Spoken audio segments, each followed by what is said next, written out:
৬৬ million বছর আগে একটি বিশাল উল্কা পৃথিবীতে আঘাত হানে। এর ব্যাস ছিল প্রায় ১০ কিলোমিটার। এর গতি এতটাই ছিল যে এর শক্তি বিলিয়ন পারমাণবিক বোমার সমতুল্য ছিল। সবকিছুই কয়েক সেকেন্ডের মধ্যে ঘটেছিল, আলোর ঝলকানি শক ওয়েভ, আগুন, ধুলো, ঢেউ। এটি কেবল একটি জোরালো বিস্ফোরণ ছিল না, এটি এমন এক ঘটনা যা চিরতরে গ্রহের চেহারা বদলে দেয়। শুধু ডাইনোসররাই মারা যায়নি, মহাসাগর থেকে বন পর্যন্ত পুরো বাস্তুতন্ত্র ধসে পড়েছিল। এই আঘাতের চিহ্ন এখনও দৃশ্যমান। বিজ্ঞানীরা নিশ্চিতভাবে জানেন এটি কোথায় ঘটেছিল, মেক্সিকোর বর্তমান ইউকাটান উপদ্বীপের স্থানে।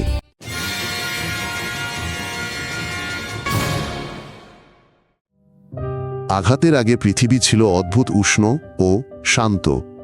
বেশিরভাগ স্থলভূমি ছিল সবুজ বনে ঢাকা, সমুদ্র ছিল প্রাণবন্ত, আবহাওয়া ছিল মৃদু ও স্থিতিশীল। ডাইনোসররা নিজেদের গ্রহের প্রভু মনে করত। তারা চড়ে বেড়াত, শিকার করত, বাড়ত ও বংশবৃদ্ধি করত। আকাশে উড়ত টেরোসররা, সমুদ্রে সাঁতার কাটত বিশাল সরীসৃপ। সবকিছু চলছিল স্বাভাবিক নিয়মে, যেন কোনো বিপদ আসন্ন ছিল না। কিন্তু এই স্থিতিশীলতাই ভবিষ্যতের আঘাতকে আরও ধ্বংসাত্মক করে তোলে। প্রকৃতি এমন আকস্মিক পরিবর্তনের জন্য প্রস্তুত ছিল না। গ্রহাণু আঘাতের লক্ষ লক্ষ বছর আগে গ্রহটিতে বাস করত বিখ্যাত ডাইনোসররা, টাইরানোসরাস, ট্রাইসেরাটপস, অ্যাঙ্কাইলোসরাস। সাগরে সাঁতার কাটত মোসাসর, রাবাসের আকারের সামুদ্রিক শিকারী। আকাশে উড়ত টেরোসর আর ইঁদুরের মতো ছোট প্রাণী দৌড়াত পৃথিবীতে। সবকিছু পরস্পরের সাথে যুক্ত ছিল। গাছপালা সূর্যের উপর তৃণভোজীরা, গাছপালার উপর শিকারীরা তৃণভোজীদের উপর নির্ভরশীল ছিল। একটি উপাদান সরিয়ে নিলে পুরো ব্যবস্থা ভেঙে পড়ে। গ্রহাণু পতনের পর ঠিক এটাই ঘটবে। এই গ্রহাণুটি সম্ভবত মঙ্গল ও বৃহস্পতির মধ্যবর্তী বলয়ে সৃষ্টি হয়েছিল। সেখানে লক্ষ লক্ষ বছর ধরে লাখ লাখ পাথরের বস্তু ঘুরপাক খাচ্ছে। কোনো এক সময় তাদের মধ্যে একটি কক্ষপথ থেকে বিচ্যুত হয় এবং ধীরে ধীরে পৃথিবীর দিকে আসতে শুরু করে। লক্ষ লক্ষ বছর ধরে এটি তার কক্ষপথে চলে যতক্ষণ না আমাদের গ্রহের সাথে এর সংঘর্ষ হয়। এর গতি প্রতি সেকেন্ডে প্রায় ২০ কিলোমিটার। এত ছোট পাথরও এমন শক্তি বহন করে যা পৃথিবীর সমস্ত প্রাণ নিশ্চিহ্ন করে দিতে পারে।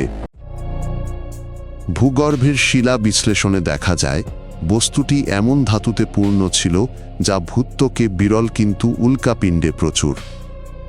এটি প্রমাণ করে যে এটি একটি গ্রহাণু ছিল, কোনো বরফের ধূমকেতু নয়। তবে সবচেয়ে গুরুত্বপূর্ণ বিষয় এটি নয়। গুরুত্বপূর্ণ হলো এটি ছিল বিশাল, প্রচণ্ড গতিতে এসেছিল এবং একটি দুর্বল স্থানে আঘাত হেনেছিল। এই সব কিছু মিলেই সারা বিশ্বে বিপর্যয় ঘটিয়েছিল। একটি গ্রহাণু এমন এক জায়গায় আঘাত হেনেছিল যেখানে মাটির নিচে প্রচুর জিপসাম ও চুনাপাথর ছিল।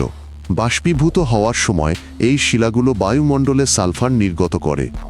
এটি সূক্ষ্ম ধূলিকণায় পরিণত হয় যা উপরে উঠে যায় এবং সূর্যের আলোকে ভূপৃষ্ঠে পৌঁছাতে দেয় না। তাপমাত্রা দ্রুত কমে যায়, সালোক সংশ্লেষ বন্ধ হয়ে যায়। এর ফলে শুধু একটি দুর্যোগ নয়, বরং একটি প্রকৃত জলবায়ুগত বিপর্যয় শুরু হয়, দীর্ঘ ঠান্ডা ও প্রাণঘাতী। আঘাতটি ভবিষ্যতের মেক্সিকোর অগভীর উপকূলে হয়েছিল। মাটি যেন ফুটতে শুরু করে ১৫০ কিলোমিটারের বেশি একটি বিশাল গর্ত তৈরি হয়। উত্তপ্ত ধ্বংসাবশেষ চারদিকে ছড়িয়ে পড়ে। চারপাশের সবকিছু জ্বলছে, গলছে, ভেঙে পড়ছে। পানি তাৎক্ষণিকভাবে ফুটে ওঠে। শত শত কিলোমিটারের মধ্যে থাকা প্রাণী ও উদ্ভিদ সঙ্গে সঙ্গেই মারা যায়। একই সময়ে বিশাল ঢেউ শুরু হয় যা পরে অন্যান্য মহাদেশে আছড়ে পড়ে। পতনের স্থানটি আধুনিক ইউকাটান অঞ্চলে অবস্থিত। মাটির গভীরে পলি স্তরের নিচে বিজ্ঞানীরা প্রায় ১৮০ কিলোমিটার ব্যাসের একটি গোলাকার খাদ পেয়েছেন। সেখানে কাঁচের বলকালি এবং পোড়া পাথরও পাওয়া গেছে। এগুলি সবই সেই আঘাতের ফল। পরে এই কণাগুলি বিশ্বের অন্যান্য অংশেও পাওয়া যাবে, এমনকি ইউরোপ ও এশিয়াতেও। এটি প্রমাণ করে যে আঘাতটি স্থানীয় নয়, বরং বিশ্বব্যাপী ছিল। প্রথমে একটি ঝলমলে তীব্র আলো, তারপর প্রবল তাপ যা শত শত কিলোমিটার দূরের বন জ্বালিয়ে দিতে পারে। এরপর শুরু হয় তারার বৃষ্টি। আকাশ থেকে লক্ষ লক্ষ জ্বলন্ত পাথর পড়ে, চারপাশ পুড়িয়ে দেয়। আগুন ধরে যায় যা পুরো মহাদেশ জুড়ে ছড়িয়ে পড়ে। বিস্ফোরণের বাতাসে গাছপালা উড়ে যায়, প্রাণীরা নিমেষে মরে যায়। এগুলো শেষের প্রথম কয়েকটি ঘন্টা এবং এগুলিই সবচেয়ে ভয়ঙ্কর। এই আঘাতে এক বিশাল সুনামি তৈরি হয়। খোলা সমুদ্রের ঢেউগুলো প্রায় অদৃশ্য থাকে, কিন্তু উপকূলে এসে তা 10 মিটার পর্যন্ত উঁচু হয়। এই ঢেউ শত শত কিলোমিটার মহাদেশের গভীরে প্রবেশ করে সব কিছু ভাসিয়ে দেয়। বনজলা ভূমি, পাখির বাসা, পশুর উপনিবেশ। এই ঢেউগুলির চিহ্ন এখনও বিশ্বজুড়ে পাওয়া যায়। যেখানে আগে বন ছিল সেখানে হঠাৎ সমুদ্রের বালি ও ঝিনুকের স্তর দেখা যায়। আগুনের পর অন্ধকার শুরু হয়। বায়ুমণ্ডলে প্রচুর পরিমাণে কালি ও ছাই ওঠে। সূর্য ম্লান হয়ে যায়, গাছপালা বাড়ে না, তাপমাত্রা কমে যায়। সমুদ্রে প্ল্যাঙ্কটন মরে, স্থলে সব উদ্ভিদও মরে।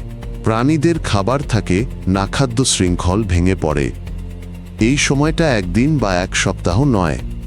অন্ধকার কয়েক মাস ধরে থাকে আর ঠান্ডা থাকে বহু বছর ধরে। ছাই ছাড়াও সালফার গ্যাস বাতাসে ওঠে।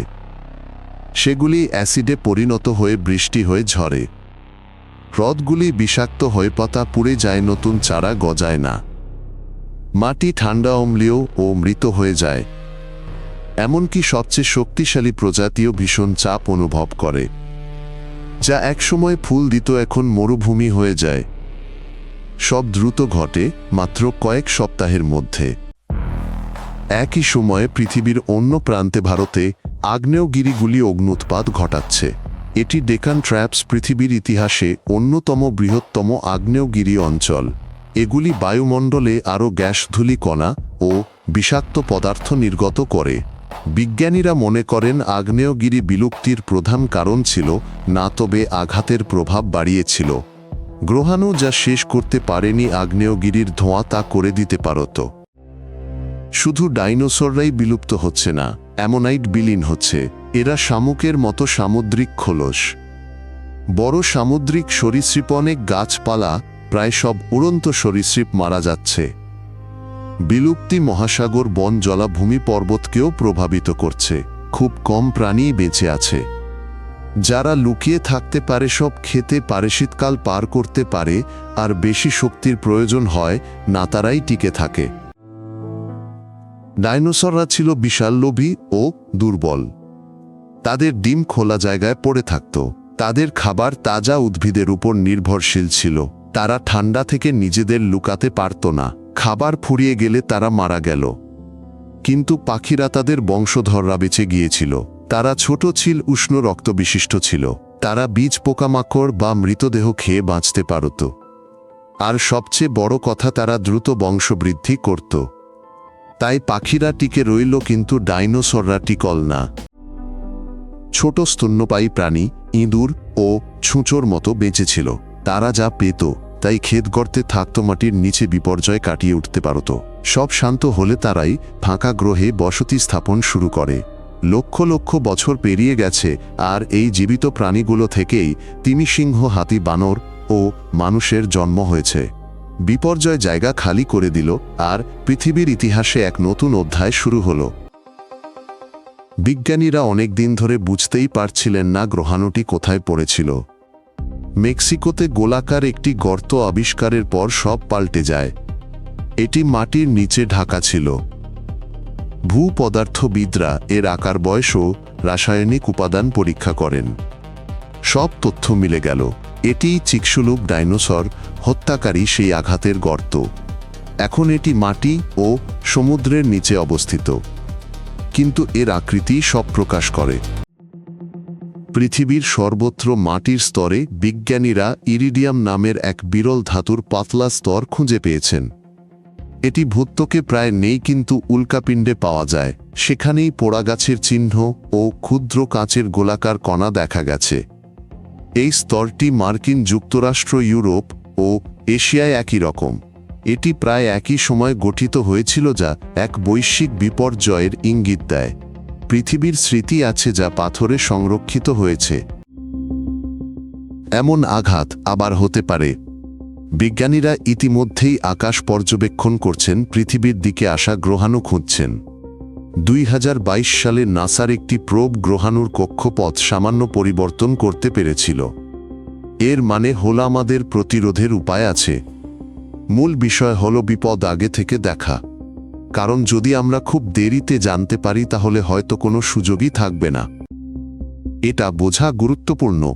হিমবাহ যুগ গ্রহাণুর কারণে হয় না। এগুলি ধীর প্রক্রিয়া।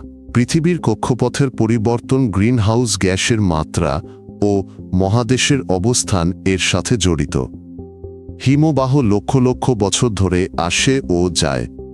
এগুলি কঠিন সময় কিন্তু বিশ্বের শেষ নয়। কিন্তু গ্রহাণুর আঘাত তাৎক্ষণিক ও ধ্বংসাত্মক। আর এখানেই পার্থক্য। যদি আগ্রহী হন চ্যানেলটি সাবস্ক্রাইব করুন। আমাদের সবকিছু সংক্ষিপ্ত ও কাজের। বিদায়।